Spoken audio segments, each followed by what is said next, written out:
अस्सलाम वालेकुम। दिमाग में गंदे ख्यालात आना एक ऐसा अमल है जिसका तकरीबन हर शख्स शिकार है।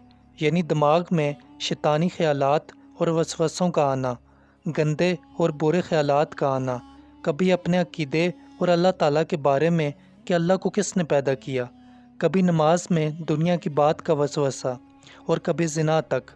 इन वसवसों से कैसे निजात हासिल की जा सकती है, कुरान और हदीस की रोशनी में आपको बताएंगे कि ऐसे वसवसों से कैसे बचा जा सकता है। इस हवाले से हज़रत अली रज़ी अल्लाह ताला अन्हु की एक रवायत भी बताएंगे। दिमाग में बुरे ख्यालात और वसवसों का आना जिसकी वजह से हर शख्स परेशान है, हर वक्त तफरकात का तंता बंधा रहता है। आज की वीडियो में हम आपको बताएंगे कि ये वसवसे क्यों आते हैं, हज़रत मुहम्मद सल्लल्लाहु अलैहि वसल्लम ने इस बारे में क्या फरमाया है और हम इन वसवसों से कैसे निजात हासिल कर सकते हैं। तो आपको भी वसवसे आते हैं और आप इनसे परेशान हैं और निजात हासिल करना चाहते हैं, तो मुकम्मल जानने के लिए आज के इस वीडियो को आखिर तक लाजमी देखिएगा। और अगर आपने अभी तक हमारा चैनल सब्सक्राइब नहीं किया तो अभी सब्सक्राइब कर लें। वसवसा बीमारी की एक किस्म है जो कि शैतान का इंसान पर हावी होने की वजह से पैदा होती है, या नफ्स अमारा का जब गलबा हो तब वसवसे आते हैं। आज के दौर में मुंतशिर बीमारियों में से वसवसा बहुत ख़तरनाक बीमारी है। वसवसा बुरे ख्यालात और शकूक व शबात का नाम है जिसे शैतान इंसान के दिल में डालता रहता है। ये वसवसा कभी अकीदे के बारे में होता है, मसलन ये ख्याल आना कि क्या अल्लाह मौजूद है, अल्लाह को किसने पैदा किया। कभी इबादत जैसे नमाज और तारत में शक के तौर पर होता है, तो कभी बीमारियों से खौफ और इनके बारे में फ़िक्रमंदी के मुतालिक होता है। मुख्तलिफ हवालों से इंसान वसवसों का शिकार रहता है। इसी तरह कारोबारी उलझने, हिसाब व किताब, हेरा फेरी हमारे दिमाग को चाटती रहती हैं। कभी नमाज में हम ख्यालों की दुनिया में जा निकलते हैं और होश तब आता है जब इमाम साहब सलाम की सदा लगा रहे होते हैं। और ये भी होता है कि हमें अपने अकीदे और दीन वगैरह के बारे में शक होने लगता है। तब हम परेशान हो जाते हैं, हमें अपना ईमान ख़तरे से दूचार महसूस होता है। सवाल ये पैदा होता है कि आखिर वसवसे पैदा क्यों होते हैं। इन वसवसों की उलझन में हमारे लिए इस्लाम में क्या हुक्म है, शरीयत और सुन्नत की रोशनी में इस उलझन का हल दरियाफ्त करते हैं।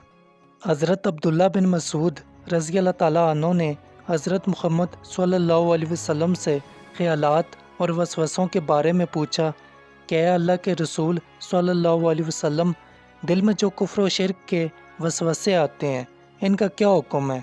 तो आप सल्लल्लाहु अलैहि वसल्लम ने फरमाया, ये वसवसे खालिस ईमान की अलामत है। इसकी तौसीक हज़रत इमदादुल्लाह माजर रहमतुल्लाह अलैह के एक कौल से होती है। फरमाया कि वसवसे शैतान का अमल है। ये तय है कि शैतान हमारे ईमान का डाकू है। अब ये अपने इस वसवसे वाले अमल के ज़रिए इसी घर में डाका डालेगा जहाँ इसकी मतलूबा दौलत मौजूद हो। इसी वजह से फरमाया गया कि शैतान का हमारे दिल में वसवसे डालना ये खालिस ईमान की अलामत है।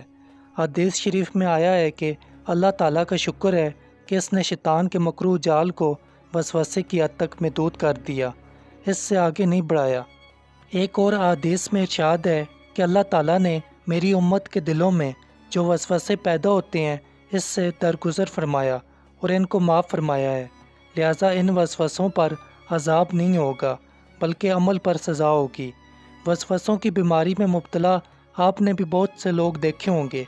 वो सुबह शाम के वक्त सुस्ती का शिकार होते हैं और वो सोते वक्त घर से बाहर जाते और आते वक्त खाने पीने के औकात में शरई अज़कार का एहतमाम नहीं करते।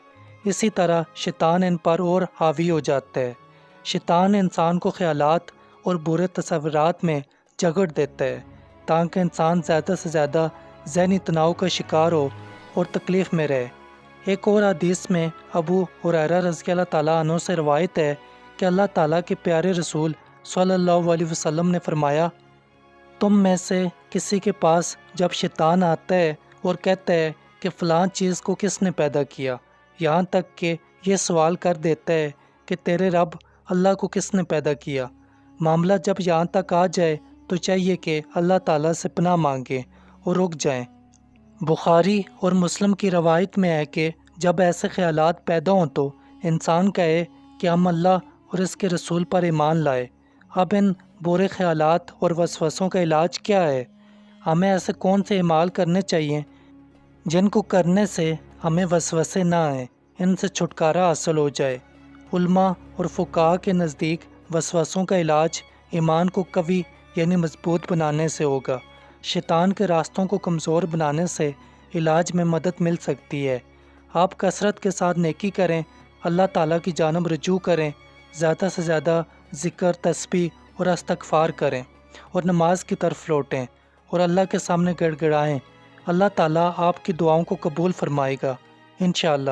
اور حرام چیزوں سے اجتناب کریں کیونکہ حرام کی چیزوں سے وسوسوں کا بڑھانے کا اہتمام ہوتا ہے۔ اس حوالے سے حضرت علی رضی اللہ تعالیٰ عنہ کی ایک روایت ہے اور وہ عمل بھی بتاتے ہیں جو حضرت علی رضی اللہ تعالیٰ عنہ نے وسوسوں کو دور کرنے کے لیے فرمایا۔ حضرت علی رضی اللہ تعالیٰ عنہ کے پاس ایک شخص آیا اور اس نے برے خیالات اور وسوسوں کی شکایت کی تو اس کو آپ رضی اللہ تعالیٰ عنہ نے یہ نصیحت فرمائی کہ حرام مال اور حرام کاموں سے اجتناب کرو اور جب بھی کھانے کے لیے بیٹھو تو لقمہ حلال پر یا غفور یا اللہ یا رحمان پڑھ کر پھونک دو۔ اس عمل سے برے خیالات آنا رک جائیں گے۔ تو دوستو، آپ بھی ایسے خیالات اور وسوسوں سے پریشان ہیں اور ان سے نجات حاصل کرنا چاہتے ہیں تو اس عمل کو کریں اور اس کو اپنے پیاروں سے صدقہ جاریہ سمجھ کر ضرور شیئر کریں۔